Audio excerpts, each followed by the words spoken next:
Now, the topic that I want to deal with for the next 10 episodes is on the topic anger.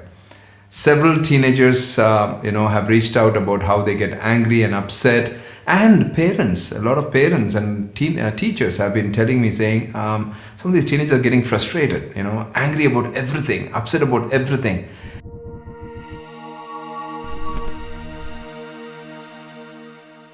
Now, one of the first things that I want to say is this: anger is not a root issue; it's a smokescreen.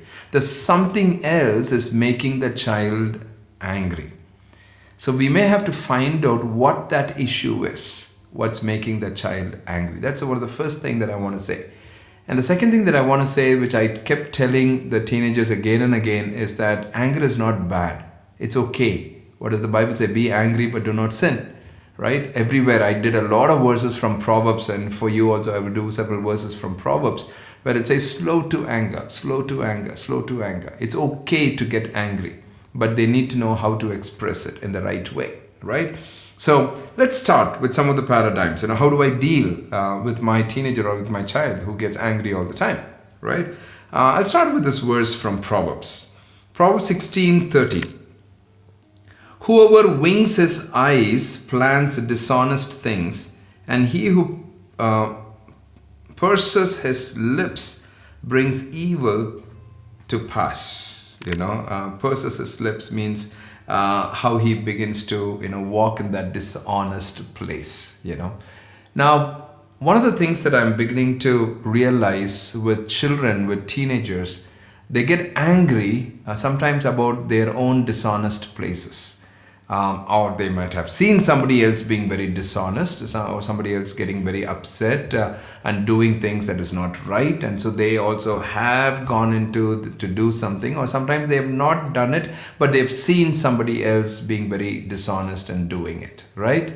So how do it? So one of the first things, how do I deal with anger when my child is angry or when my teenager gets angry? How do I deal with it? Well, the first principle. The biblical principle I shared very clearly is that you may have to find out how they have walked. Have they walked in that place of godliness? Help them to understand, saying it's okay when we are very godly and still certain things have happened. Your God is definitely a God who sees it, and He will cover you, and the revenge is mine, says the Lord. It's not your place of revenge, So you have to respond rightly before the Lord, So that kind of a teaching should not happen without any connections. If you have not connected with your teenager or your child, and all of a sudden when they get angry and we start lecturing some of these principles, they're not going to take it. There needs to be a connection. There needs to be, like if one of my teenagers gets very upset about something, and I go and I recently had to share with him saying, hey, that's not the godly way of doing it. You know it. And that person, I know, we've heard about, we talked about it. I just, in the spur of the moment, I behaved like that. I reacted like that. And then he did something amazing. He went inside the room, and then I was doing something else, and I didn't see him around. So I was like checking, where is he? And the room was closed. And then I said, then my wife just said, no, he's kneeling down, he's praying. See, that's the beautiful thing. So he is going before the Lord, and that's what I told him. I just said, go before the Lord, See, that kind of relationship that happens, then we are able to share some of those biblical principles. I want to say this again and again. If the relationship is not there, we may not be able to share some of these principles. We may not be able to share. We have to be careful. Now, from a practical perspective, emotional mapping will help your children, emotional mapping. What's emotional mapping? Let me read what I've written. Encourage kids to create an emotional map, identifying triggers and feelings associated with anger. So younger children use colors or drawings to visualize emotions. Now, what's emotional mapping is basically what triggered it and what made them upset, and what was the thing that was leading to that particular situation, and how they handled it, or how are they going to handle it, or how they feel guilty about it, or they feel very good about how they handled it. There's an emotional mapping that happens, so you can help them draw, especially the younger kids. You can make them use colors and drawings and things like that. What basically you're doing is helping them to see where the issue was, what the root issue was, and how they responded or reacted to that. And so they will begin to at least understand, saying, okay, next time when a similar kind of an event that happens, oh, she came in and she started talking to me like this is because when she started talking, I started feeling very uneasy about it, because somebody told me about what she had done, and behind her back, yesterday evening, somebody had told me, and it was triggering. And then when the teacher came and she started saying something which was not right, and I was very upset. That's what it is. One of my son, a little fellow, he's 14 now. He's been getting angry in school, and the school has called us twice, and one time we had to go and visit the principal. Me and my wife, one of our adopted one, is one of the one we are fostering. And it was very difficult. Sometimes me and Manju, we came back and we were like, these are not our kids, but then we are going and sitting there where people are scolding us and saying what kind of a son he is and why is he behaving like this.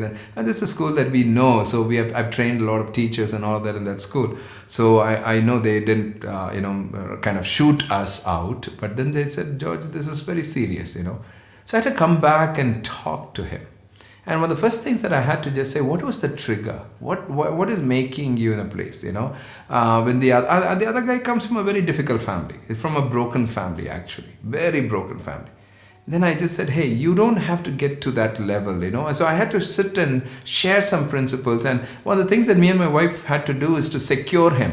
And guess what secured him? His secured him is like, he's not an expressive person who comes and expresses things and all of that and shares and all of that. His way of expressing love is to run around and do work for us, do things for us. Yesterday evening, he ran around and got something and said, Mama, I got this. Okay, I've kept it here on the table. And my wife said, oh, thank you so much for doing that. So that's his love language, acts of service. He loves to come and serve. So I've been telling him, keep giving him some of those works so that he feels that he's very close and connected. See, what I'm trying to say is this, that connection needs to happen. Even if you're going to do the emotional mapping and all of that, that connection needs to happen.